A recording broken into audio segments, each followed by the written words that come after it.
that any meeting materials received prior to the deadline are posted online and are available to you for downloading. And I'd also remind members, you need to indicate when we call the roll if you're present in person, remote from the district, or remote from the office, or remote otherwise. At this time, Secretary, please call the roll. Senator Schickel. Senator Webb.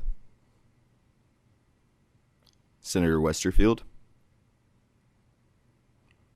Representative Cantrell. Representative Decker. Present in the district. Thank you. Representative Elliott. Representative Petrie. Also an armory. An assessment conducted by ELP architectural firm identified a series of issues in the failing structures we previously discussed. In many places, the building is quite literally crumbling. Recruits and staff report on rainy days, water is often pouring out from electrical boxes. The most critical thing I need to express today about this issue is that the firing range is such a critical component of basic training. If it crumbles, training must stop. There's no feasible backup plan. Safe operation of this facility is essential to ensuring every one of your communities is able to receive the training they need to keep officers on your roads. The training space is an integral part of DLCJT's skills training and provides officers opportunities for real-life scenarios unequal across the Commonwealth.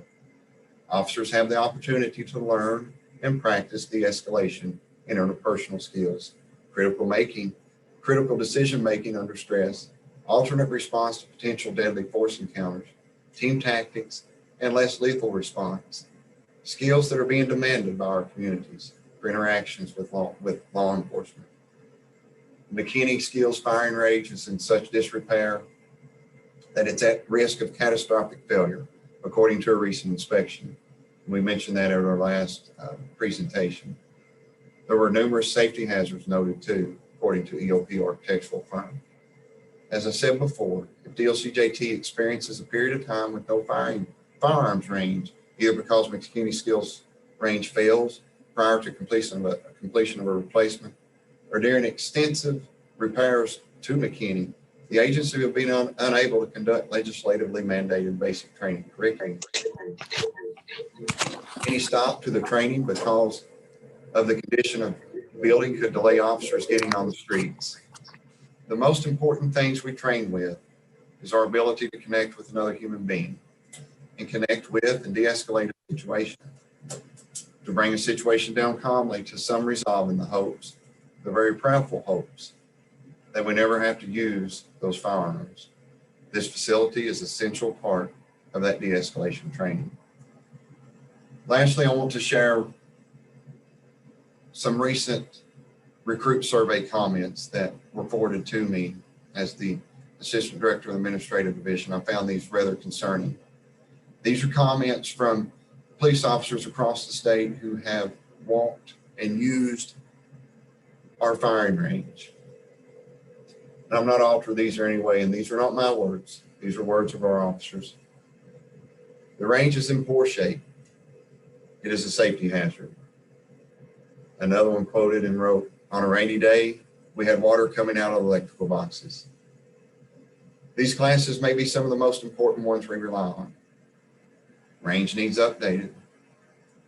All skills facilities were good, except the indoor range. It is in awful shape. Indoor range really needs some work. The firing ranges need updating. Those really struck me and were shared with me just a couple months ago. Replacing this facility will allow DLCJT to improve the service it offers to our clients and ensure that service is delivered in a safe environment. This concludes what I have right now and at this time, and I just thank you again for your time and opportunity to present. And of course, I'll be happy to answer any questions that anyone may have.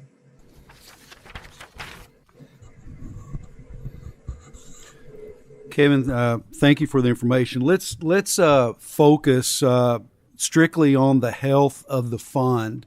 And in anticipation of the upcoming budget, what are you all assuming, or what are you all planning amounts that will be coming out of the fund? And I'm sure that you all have ran numbers. I know with decreased numbers of officers, that affects the fund.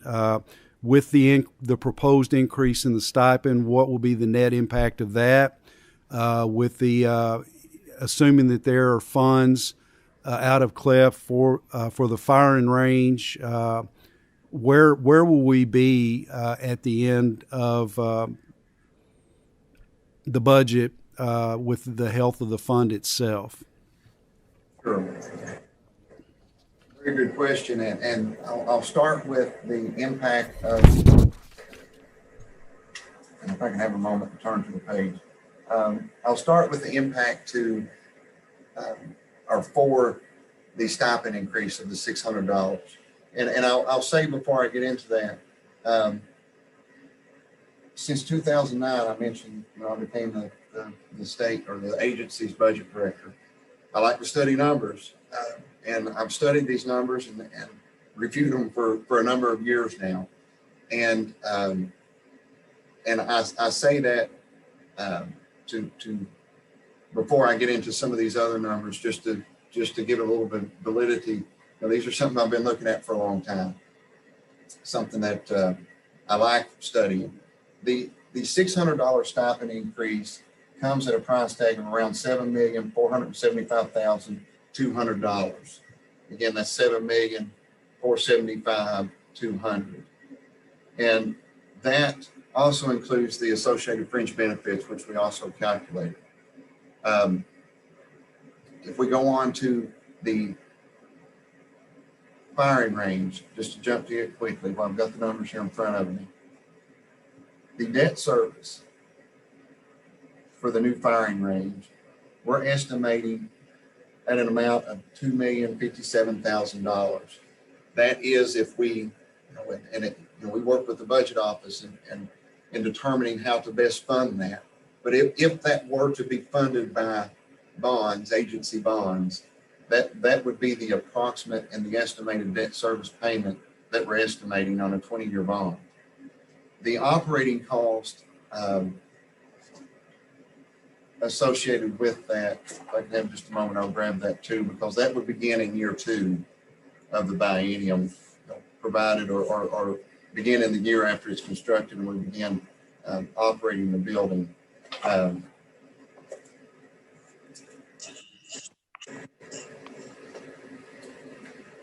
We estimated about $179,000, and that's based upon our best guesstimate on what it would cost to operate the building. Now, that does not include ammunition and some of those things. The filters, as I understand, where this would be an indoor firing range, are rather expensive too. So that's our best guesstimate based upon averages per square foot of any facility. That we analyze those numbers as well, and those numbers are that's about where that puts us on operating costs. Now, as far as health of the fund, I alluded to the let me pull those back up, the balance of the CLEF fund and where it's at, and if I were to chart it, which I have done, we can see a gradual increase in that revenue each year, and as I mentioned, like 4 to 5% per year is the actual increase itself. The balance at the end of October, as I mentioned, was $42,445,350. As far as the health of the fund, it's very healthy. And in my best analysis, and that's why I said what I began with, I've been looking at this and studying it since 2009. In my best analysis, the CLEF fund can easily support the $600 stipend increase, as well as the debt service and the related operating costs with this firing range without any issues. I think I mentioned at the previous presentation, when I started in 2009 directly in this position, our debt service was a lot more than what it is now. Of course, we're debt free now, but at that time is a little over $3 million. And we operated, at that time, operated with a debt service payment of $3 million without any issues, without any impact to the CLEF fund. And again, I don't see any issues at all with the CLEF fund being able to support these two endeavors. And from my memory, with the firing range, you all are replacing. There has been some existing debt service that has been paid off, and so this would really not be new debt service, but just a transferred debt service, I guess, would be a good way to put it. That's a very good way to look at it. Okay. Yes, Are you all aware of any other requests that sometimes come with the governor's budget for expenditures out of the CLEF fund? I know we bought KSP cruisers out of it a few years ago. Are you aware of Governor Beshear? Does he have anything in his budget along those lines? There's been no discussion at this time of any such other items. And of course, we're still in the review process with the budget office, and I really enjoy the process, and since working with it, it is a big process, and but that's where we're at right now, is working with the budget office with these requests and any other requests, but there's been no mention of any other expenditures at that time. Okay, we have a few other questions. Senator Schickel. Mr. Chairman, my questions had to do with general training, so I guess they're out of order since we're in the budget, so I'll pass.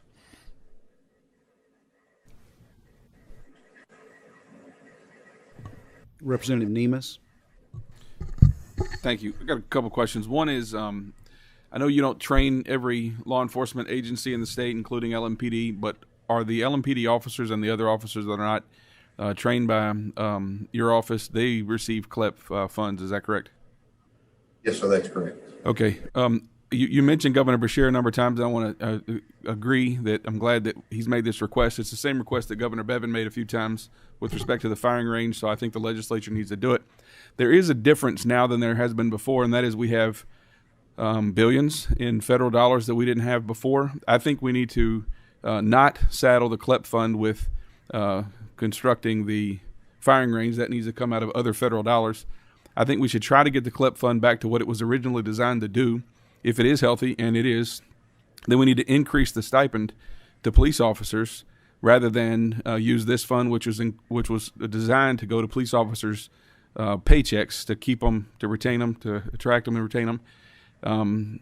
And rather than construct a new firing facility, we need to increase the amount that those officers get. I do have a question about training. I don't know if I'm allowed to ask it.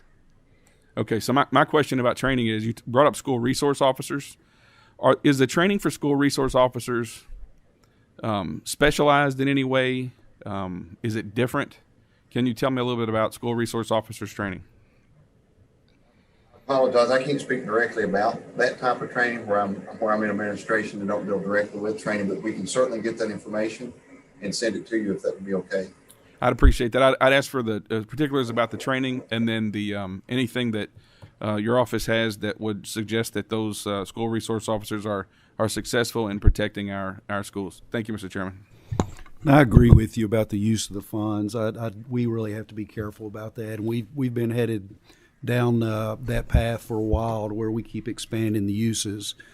So I couldn't agree more. And I think we all agree that the firing range is something that is badly needed, and hopefully we do make that happen. I'm going to go back to Senator Schickel. I don't know if he can answer your question, but please feel free to ask. Thank you, Mr. Chairman.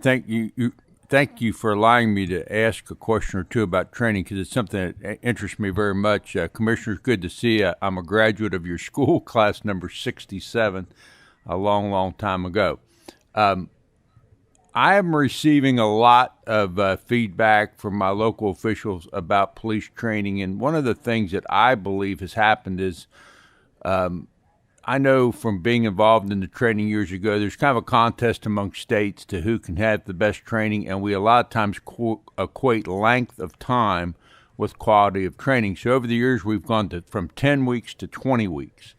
I know back when I was there, we wasted a lot of time, and I've since sat in on quite a bit of the training, and it just seems to me that that 20 weeks is too long for the basic academy. That it could be condensed down. I don't think that time in the seat in the classroom necessarily equates to quality of training. I was wondering if you could comment on that, and then I have one follow-up after that, with the chairman's permission. Senator Schickel, Commissioner Gillick is not online for this meeting. My understanding is he couldn't make it, and I'm not sure that Mr. Rader can answer these training-related questions. Is that correct, Mr. Rader? Yes, Mr. Chairman, that's correct. Thank you. I apologize, and thank you for your indulgence. Co-Chair Fisher. Thank you, Mr. Chairman. A couple of bottom line questions. How much revenue is produced annually by the 1.8% premium tax? In FY 21, the cleft portion of that 1.8% was the $88,563,456 was that number. And how much is the construction cost for the new firing range? Most recent estimate that we received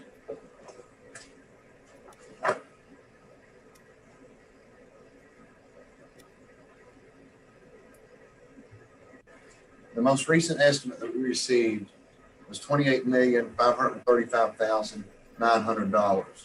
That came after, and I may have alluded to this last time because that number was still fairly new. I think I received it the day before our last testimony.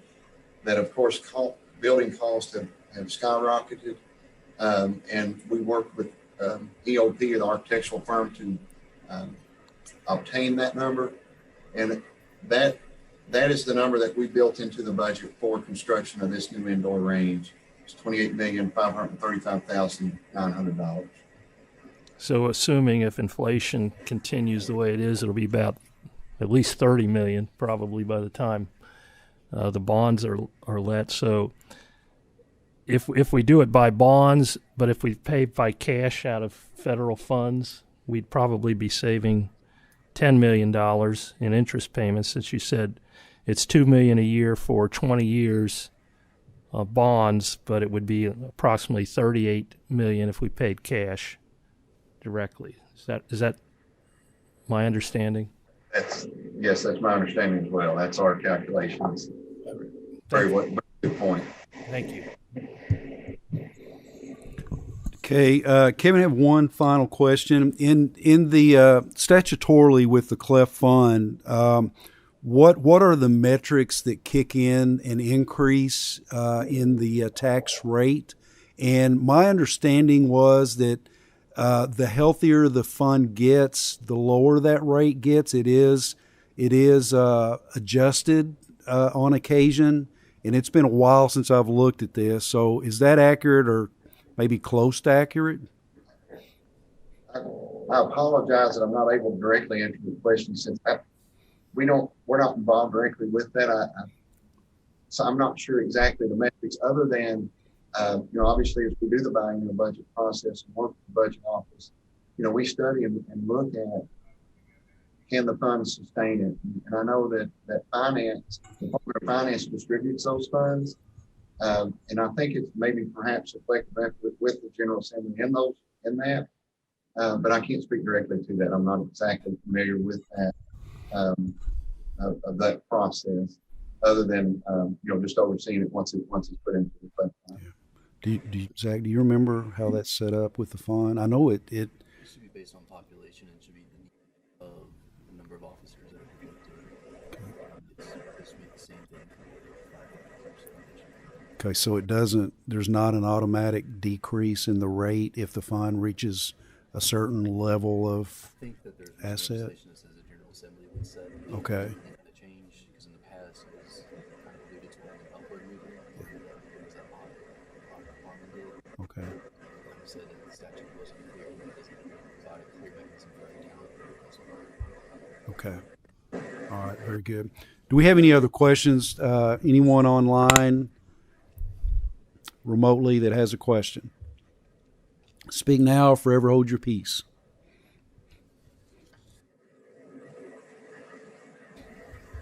Okay.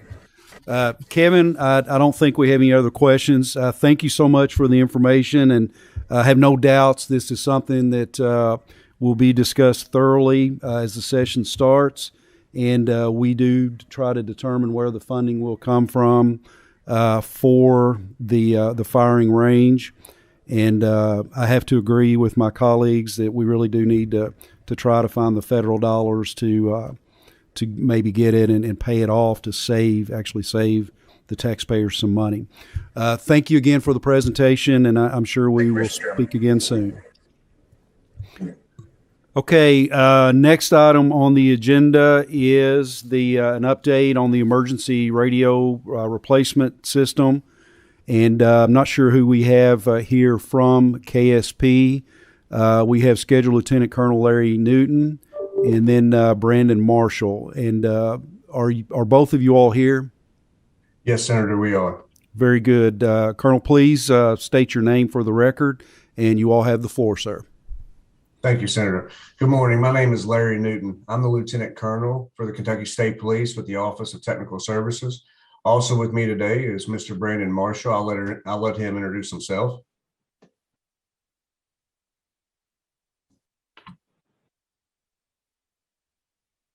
Brandon Marshall with the Kentucky State Police Communications Branch. Pleasure to be here this morning.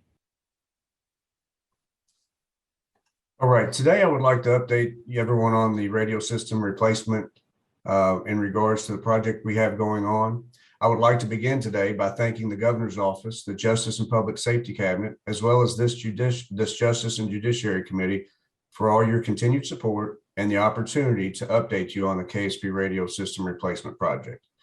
I would also be remiss if I didn't take this opportunity to also thank all the men and women who make up the Kentucky State Police, both sworn and professional non-sworn staff, for their hard work and extreme dedication to both Kentucky State Police and the Commonwealth. As for our radio system, the Kentucky State Police radio system replacement capital project has progressed into phase 2 of its 3 planned phases. We have spent or encumbered over $67 million of the $87 million awarded to the project to date. The executive summary that we distributed captures the project's notable milestones. So starting in 2018, Phase 1A replaced the unsupported radios that our troopers and officers used with new devices. These devices are capable of operating on both our existing legacy system and new system as well. So Phase 1A has actually provided new handheld portable radios and new mobile vehicular radios, which were purchased, configured, programmed, and deployed amongst our ranks. Now in 2019, Phase 1B focused on putting the key system building blocks in place, which consisted of 2 master site cores that were procured and deployed to serve as the controllers for the radio system traffic of that replacement system. These cores were intentionally placed away from one another, one in Frankfort and the other in Elizabethtown. This will offer geo redundancy in case of a catastrophic event in either location. The 2 new master sites also enable us to replace dispatch console positions across all of our 16 post locations, ensuring that the devices our telecommunicators use are as reliable as the new devices in our troopers and officers' hands. In 2020, Phase 1C began build-out of the new radio tower infrastructure starting in Western Kentucky. This new equipment will refresh the old system hardware with a modern, supportable platform. The new equipment enables new features that are critical to today's first responders. Features including encryption for safety and security, digital standards for interoperability, and increasing the capacity for a growing number of users and the growing amount of radio traffic. So with Phase 1C, radios, antennas, and cabling are being installed at existing tower sites owned and used by the Commonwealth within the geographic area served by KSP Post 1 Mayfield and Post 2 Madisonville. The diagram on page 2 of that executive summary depicts the counties within that area. New radio towers are also being constructed and projected to be completed next month, with their equipment set to be installed thereafter. Now, in 2021, Phase 2 began the ambitious expansion of our replacement system from Phase 1's two westernmost KSP posts to the I-75 corridor, as seen on page 3 of the executive summary. Phase 2 includes new radio tower infrastructure for 8 KSP posts, including Post 3, Bowling Green, Post 4, Elizabethtown, Post 5, Campbellsburg, Post 6, Dry Ridge, Post 7, Richmond, Post 12, Frankfort, Post 15, Columbia, and Post 16, Henderson. As of now, radio tower infrastructure has been ordered and is being assembled by the manufacturer for tower sites in Phase 2. Upon its completion and delivery, existing tower sites owned or used by the Commonwealth will be upfitted with this new equipment. In the meanwhile, KSP is actively looking to acquire land in target areas within these geographic regions. We need to construct new radio towers, and then their equipment will be installed directly thereafter. As for the future, the near future, capital project planning is already underway for Phase 3. Phase 3 scope of work will complete the eastern migration of the replacement system to the furthest tip of Pike County. The projections indicate that equipment will be needed for both existing towers and green site towers, which will be required to adequately provide radio coverage in the challenging terrain that makes up Eastern Kentucky. As you see, we started in the flat terrain of Western Kentucky and will finish in Eastern Kentucky for this radio project. That concludes my KSP radio system replacement update. And at this time, myself and Brandon Marshall welcome any questions, Senator. Thank you. Lieutenant Colonel, can you just, I know you touched on the money that already been appropriated. Could you please go over the numbers, the complete cost of the anticipated cost of the project and what has been expended to this point? Yes. As of right now, we have spent or encumbered over $67 million of the original $87 million awarded to us for this project to this date. And how far will the $87 million get you all? Senator, I'd like to turn that question over to Brandon Marshall, who's more involved in the technical side of things. I believe that will get us up into the Phase 2, but I don't want to misspeak, sir. You're absolutely correct, Colonel. So upon completion of Phase 2, we should have our radio system built out all the way to the I-75 corridor.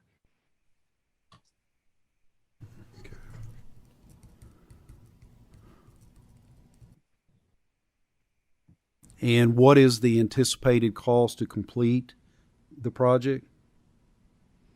The estimates right now to complete through Phase 3 to the tip of Pike County would be approximately $55 million.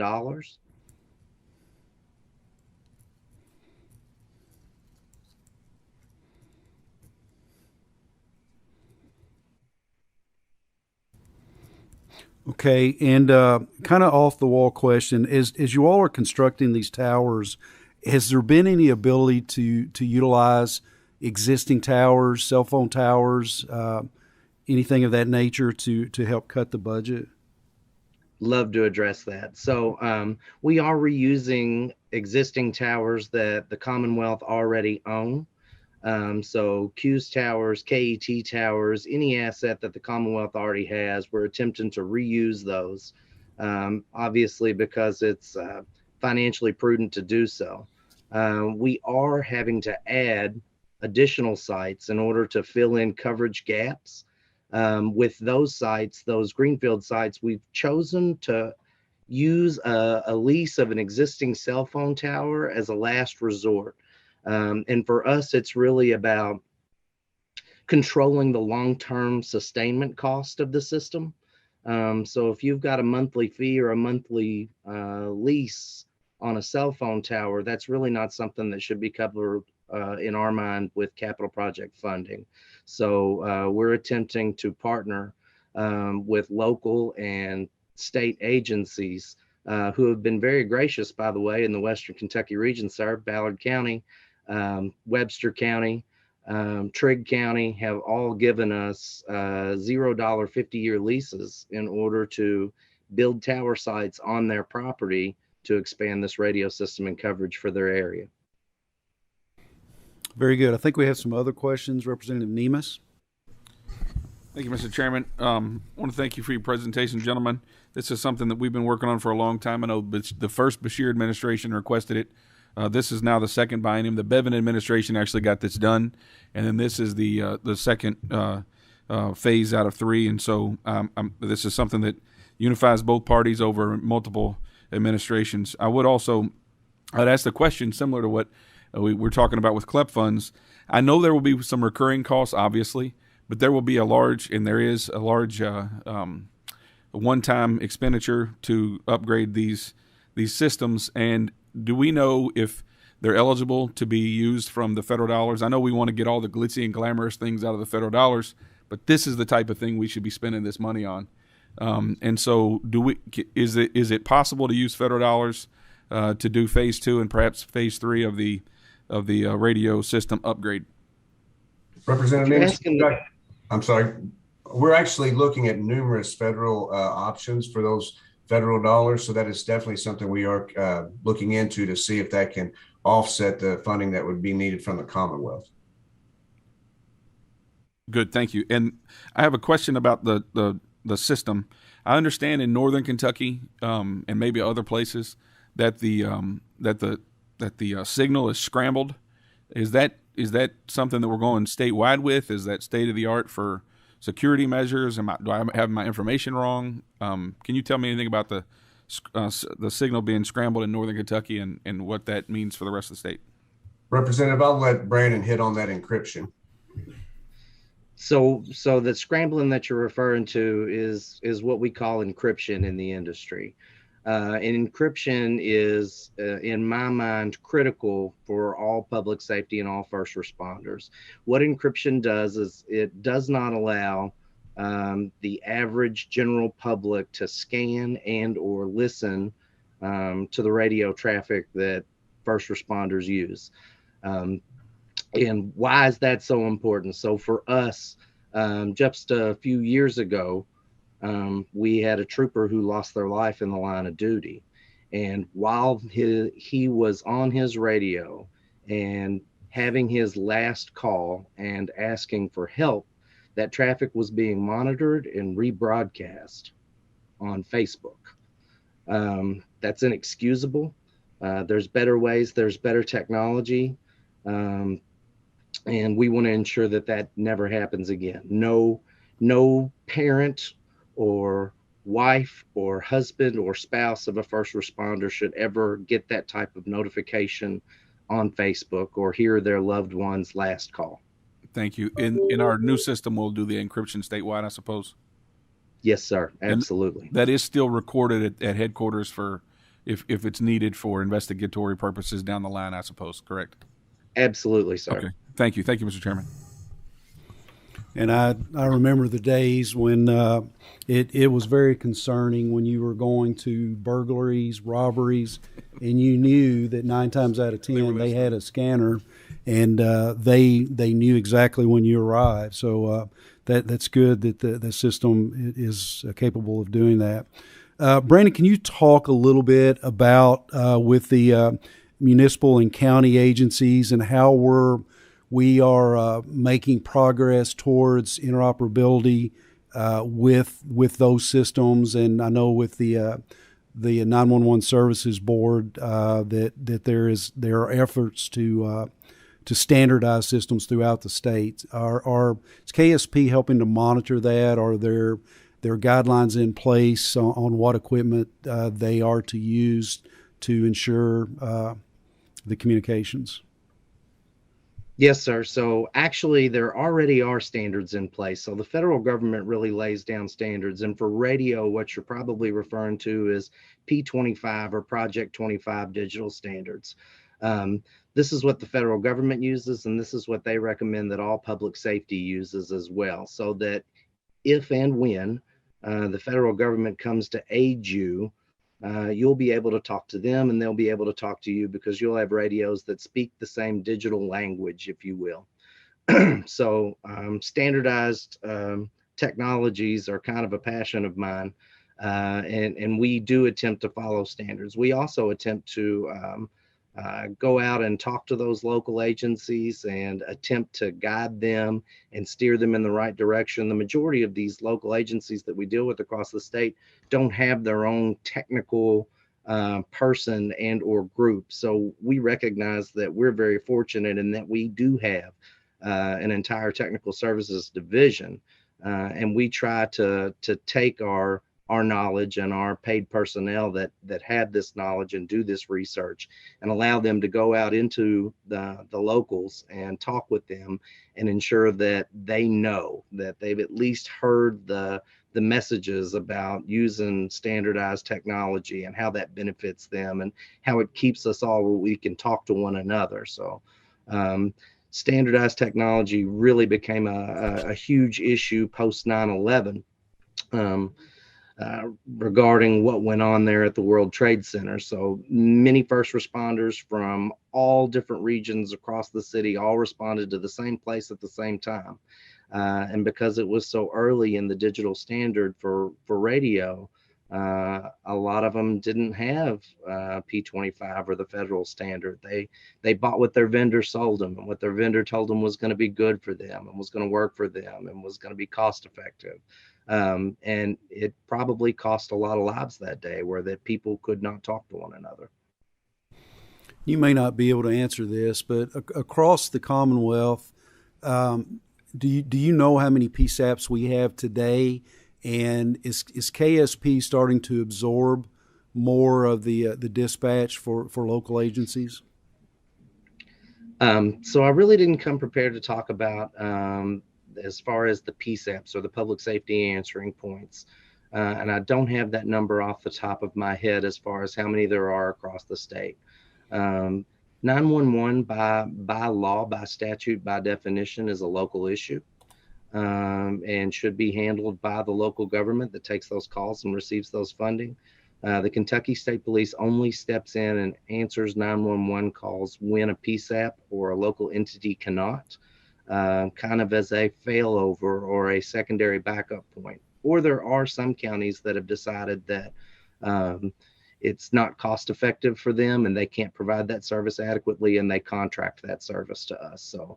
But are we actively pursuing or attempting to take 911 centers and consolidate them with the Kentucky State Police? No, sir, we're absolutely not. So that would be a totally different topic for us to discuss at a different date with a different price tag that we're not prepared to even remotely come close to discussing. And I didn't mean to imply that at all. I know in our area that there have been conversations in the past, I think with McCracken and Marshall both, about the possibility of KSP taking over, but that was something they were looking at voluntarily. What, from KSP's perspective, what model do you all see as we go to the future when involving the PSAPs? What would be the most efficient use of the system and of the available funding to ensure top quality and the safety of our emergency personnel? Do you all have an opinion on that as an organization? In regards to the PSAP model, I hate to say, but I did not necessarily prepare for that conversation in regards to those numbers. That's a great question, Senator. That's something that interoperability is key. Actually, the encryption is key, and working with each other is key. So moving forward, I could get you some more information for that in regards to the PSAP perspective, but as of right now, I'm not prepared to talk about that. Okay, fair enough. And I know that's kind of a different topic, and I know there have been a lot of efforts to consolidate centers and financial incentives through the E911 board grant funding to do that. So I don't think there's any question that's the way we're headed as a state. And I think as technology gets better and better, I had concerns with that in the past about the safety of our officers in having a dispatch center that, could be several counties over. But the technology is getting better, and I've kind of changed my thoughts on that, and I'm sure we will continue in that direction. Do we have any other questions of Lieutenant Lieutenant Colonel or Mr. Marshall. Mr. Chairman, Senator Webb's on the phone here. Yes, ma'am. Go right ahead. I would just, I appreciate this discussion. I've been looking at these numbers for about 22 years, and some of it I'm having deja vu all over again. But I think I just want to express my concerns for the record about Phase 3 and accommodating Eastern Kentucky, where our officers are in a great deal of danger in remote areas, geographical challenges, all that notwithstanding. You know, we've got to consider stepping up a timeline for the accommodation of Eastern Kentucky. I'm tired of, I don't like things stopping at I-75, regardless of what you call it, because our officers are really historically the most remote and in the most danger for lack of communication.